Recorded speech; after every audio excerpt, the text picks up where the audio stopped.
I, 25 female, have always been the responsible one in my family. I've helped raise my younger siblings, worked 2 jobs during college, and even financially supported my parents when they hit a rough patch. My older sister Rachel, 30, has always been the family favourite. She's outgoing and funny, and everyone gravitates towards her. She got married last weekend and things hit the fan. For context, Rachel has always had this playful habit of roasting me at family gatherings. It started with harmless jabs, like calling me Mom Junior, because I'd remind everyone to take their meds or clean up after themselves. I laughed it off for years, but at some point it turned mean-spirited. She started calling me Miss Buzzkill, saying I didn't know how to let loose because I preferred reading at home over clubbing. Flash forward to the wedding. Rachel asked me to give a toast as her maid of honour. I thought it was a huge honour, so I worked hard on a heartfelt speech about her finding love and the bond we share as sisters. But when it was Rachel's turn to speak, she gave this jokey speech about the woman I've always looked up to as a reminder of what not to be. She then jokingly compared me to a 1950s sitcom mom who probably schedules fun time. Everyone laughed, but I felt humiliated in front of 200 guests. Even my parents were cracking up. I wanted to keep it together, but after the speeches ended, I quietly excused myself to the bathroom to cry. When I returned, the jokes hadn't stopped. People at my table were still commenting about me being a buzzkill while pouring drinks. I couldn't take it anymore. I grabbed my purse and left. Since the wedding, Rachel has been blowing up my phone, calling me dramatic and saying I ruined her big day by storming off. My parents are siding with her, saying it was just a joke and I need to loosen up. I told them I was done being the family punchline, and now everyone's calling me selfish for making the wedding about me. Am I the idiot for leaving my sister's wedding? Not the idiot. It's a little rich that parents who took financial and material help from their college-age daughter were laughing at you being called a buzzkill. You were doing all those things to plug the holes they couldn't. It's great you helped, but you can just stop. Let them figure it out. Go buy books and travel and do things that bring you joy. Let them keep their life of the party and their jokes. You'll be all the better for it. When someone disrespects you as a person, you remove yourself from their presence. You know this wasn't just poking a little fun. This was downright making you the butt of an ongoing joke. The fact that she would make her speech about you instead of the life in front of her and her new husband is despicable. She can find someone else to humiliate for her jollies from here on out. Time to go no contact with your family and see how it goes. I must wonder what the husband's family thought about it. Instead of talking about her love for their son and her happiness to spend her life with him, she decided to mock her sister for working hard and caring for everyone. I would be so disgusted if I heard someone mocking the responsible one. They probably worry about their son marrying such a nasty bully. That's why she needs OP to return and say it's all okay. Honestly, I would immediately have changed my speech to, I wiped your behind, helped you with homework and picked up after you. I was damn near a second mother. And just like our mother, I clearly failed as one because of you becoming a disgusting, entitled idiot of a woman who thinks it's amusing to humiliate her own maid of honour at your wedding. If your husband doesn't have the brains to immediately file for divorce over this, then he will have proven to be the man truly stupid enough to marry a woman like you. Cut them all off and go live your best life. Last year, I finally finished my fellowship and started my first staff nephrologist job. My wife also gave birth to our son and was still on maternity leave. I've told our friends and family that I'm the breadwinner because, at the time, I was, although my wife still got paid due to her company maternity leave policy. I think I said it in front of her once, which she didn't comment on, but I also said it when she wasn't around. Now she's angry because our friends and family were under the assumption that she was quitting her job to be a stay-at-home mom. She's a product manager and made most of the income for us when I was a resident doctor. I'm the breadwinner now because I make most of the income for us, whereas she did before, but she thinks I can only say that if she quit and I was the sole income earner. She's also angry because everyone thought she was not going back to work. They criticised her for putting our son on wait lists for daycare and hiring a cleaner, etc. I think she's very sensitive about the stay-at-home mom comments, but I didn't ever say she wasn't going back to work or would be a stay-at-home mom directly. She's angry because everyone took it to mean that, and that even if they didn't take it as such, it's offensive to her to say I'm the breadwinner when she still makes a sizable portion of the income. Am I the idiot for telling my friends and family I'm the breadwinner now? Wait, what? In what circumstance would that be a relevant and appropriate thing to pronounce? What kind of point are you trying to prove? Oh, I make more money now because my wife is at home. And why are you trying to one-up your wife now that she's on maternity leave after pushing a whole human out of her body? You are the idiot.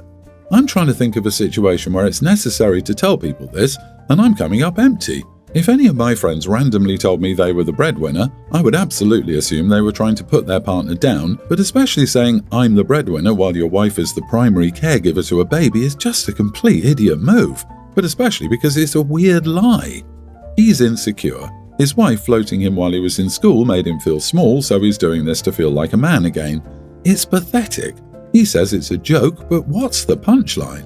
Marriages are partnerships. She financially and emotionally supported you throughout your residency, allowing you to get where you are today, and she gave you a son. And instead of loudly proclaiming what an incredible wife she is, how grateful you are to her, and that you wouldn't be where you are today without her supporting you, you lie about being the breadwinner. Brag about making more money than her, because of course you make more. That's in large part thanks to her putting your sorry self through medical school. And the worst part is that you need strangers to tell you how horrible you are instead of listening to what your wife is saying. This is the biggest "you are the idiot" in a long time. Your poor wife. My stepmom was diagnosed with cancer a few months ago.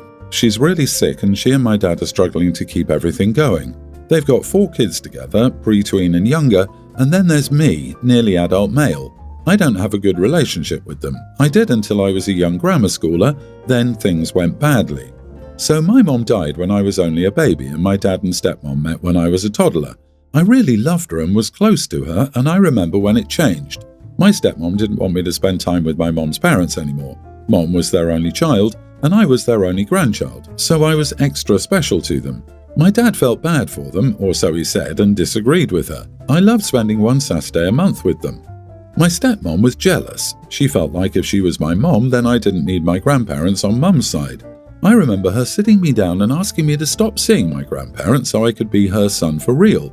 She said it made her sad when I left, and she didn't like that they confused me about who my mom was because I'd say I had 2 moms and I looked like one and the other lived with me. I didn't want to stop seeing them, and she asked if I felt that way, even if it made her sad.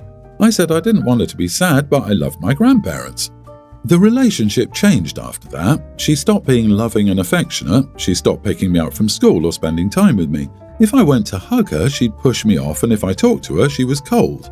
One Sunday, we were alone because my dad got called in to work for an emergency, and I wanted to spend time with her. She told me I hurt her and she didn't want to spend time with me anymore. She told me I wasn't her son anymore, and she wasn't my mom. She tried to have the actions have consequences talk, but I didn't really get what she was talking about. All I knew was she didn't love me anymore. I cried over it and my dad knew. He stayed married and he told me it wouldn't be so bad. After that, if my dad couldn't stay home with me, I had a sitter or I went to my grandparents' house. When my dad and stepmom had their first baby, she said the baby was their first kid and they were first-time parents. My dad kind of corrected her, but not really. Family photos were taken without me, and she used to get so angry at my dad when he brought me on family vacations with them. If anyone called me my stepmom's son or called her my mom, she'd lash out at them. She always put a lot of feeling into the "not my son" part. She'd say I wasn't good enough for her. My dad's parents were cut off from all of us because they pushed her on it, and she said if she wasn't good enough to be my only mom, then she wasn't going to pretend to be anything. I stay as busy as I can, so I'm not home a lot, and that hasn't changed since she got sick, even when she was in the hospital. I'm angry with Dad for staying with her and having kids with her and letting her treat me like she did, but I accepted that he was a lot more into being her husband than my dad. I'm keeping out of the way, saving, and planning to leave when I graduate. My dad has asked for my help a few times, and he and my stepmom have brought up the idea that I'm doing nothing to make this easier. She told me I clearly wanted her to die and stuff. I rolled my eyes at her. My dad told me it was wrong and she could seriously die. I asked why it was my problem. I wasn't a part of their family anymore and she didn't want me to be thought of as anything to her. Dad told me I could be angry at them and still help because it's the right thing to do. He said my half-siblings hardly knew me and that I could change it now. I told him nothing needed to change. He said I was taking my anger out on everyone at the wrong time. He said she could die, and he put all this emphasis on the point that the doctors aren't sure treatment will work, and he said how sick she's been and how she's been hospitalized twice already. He said we all need to pull together now and I'm not helping anyone. Am I the idiot? Not the idiot. She made the choice a long time ago that you weren't going to be her kid or part of the family, so you get to return that energy. It's not your job to pick up the slack for her or your dad. She made her bed and she can lie in it. People treat others like crap, and then when they need you, it's, "We are family, water under the bridge, forgive and forget. You need to make this right." They always end up telling the victim all that, but never tell the abuser to make the effort to fix things. Maybe stepmom should refer to that actions have consequences conversation.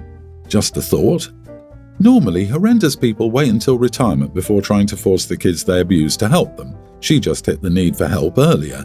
The response should be the same. Tell her actions have consequences. She didn't care.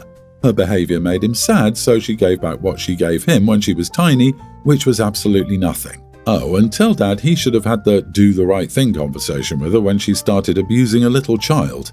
It's too late now. 6 months ago, my wife, 26 female, and her sister-in-law, 24, learned they have an older half-brother from their mom. They never met this man or heard their mom or anyone talk about him before. They only know that he was primarily raised by his paternal grandparents. They hired an internet PI to help them find him when they found out he existed. The PI found his socials and his full name. From there, my wife and her sister-in-law made contact. There was no reply, and my sister-in-law decided she'd message once a week in case he wasn't getting the notifications. She and my wife did everything to convince themselves he wasn't responding for some other reason other than he didn't want a relationship. After a few months of this, he replied once, saying he wanted to be left alone and didn't want a relationship or any form of contact with them. The next thing was that his profiles were made private, so the only people who would interact with him were friends and followers. My wife's pregnant with our first child right now, and some people have suggested the hormones are driving her to obsess over this. I'm trying to be a good wife and supportive, but they're talking about doing things that would be like stalking or harassment in trying to get this man to agree to a relationship. They don't see why he'd reject them when they never knew he existed. My sister-in-law showed me his reply. I didn't say this to them because I'm not sure, but it sounds to me like he knew they existed and chose to stay away. I could be wrong, of course. I suggested therapy to them, but they said a therapist wouldn't help them have a relationship with their brother. The other night, my wife and I were discussing baby names again, and then my wife and sister-in-law started talking about their half-brother and how he should be around the baby when he's born. This then turned into a how do we get in front of him to plead for a chance, and that's when I told them they were handling this badly and that they needed to learn to accept his no. I said they don't have to like it, they're allowed their own feelings on it, but they need to accept he said no. I told my wife her half-brother was taking up more mental space than our unborn son, and he'll be born soon, and our lives will change. Sister-in-law said I wasn't being understanding enough. My wife didn't argue either way. She looked thoughtful though, and she's been quiet since the other night. Am I the idiot? Not the idiot. Sorry, but it's kind of delusional for them to say their half-brother should be there when the baby is born. At least how things are currently going.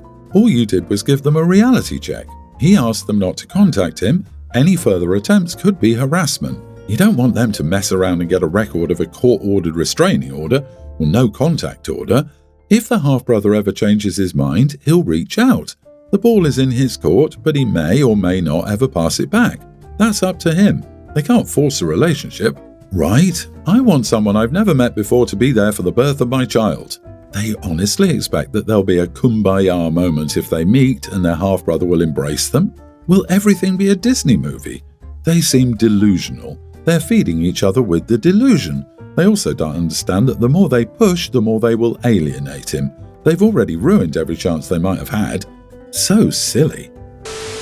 I, 26 male, have been saving for years and finally reached a point where I can start looking for houses. This has been a personal goal of mine and I'm super excited about it. But ever since I mentioned it, my boyfriend, 23, has been acting off. He's implied multiple times that he should be added to the mortgage if he'll live there with me.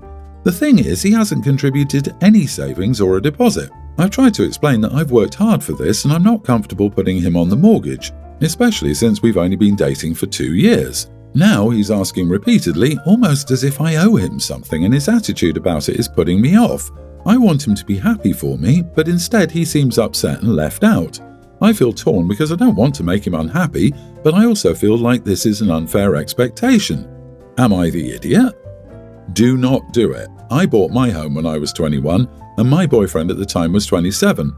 He was jealous and wanted his name on it as well. I put it off for a long time, and then we had a terrible breakup regarding other things. Had I placed his name on my home, which he put no money into and was also not helping pay the mortgage, I would be going to court over my home. I think you should sign both names on something when you're married, and even then it could go wrong. Do not do it. It's your home. You paid for it. Even if he helps pay the mortgage, he is more so a tenant, so if it doesn't work out, he has no ownership. OP, show him the door. This is not a partner. This is a dependent. He basically wants to own half of the house for nothing.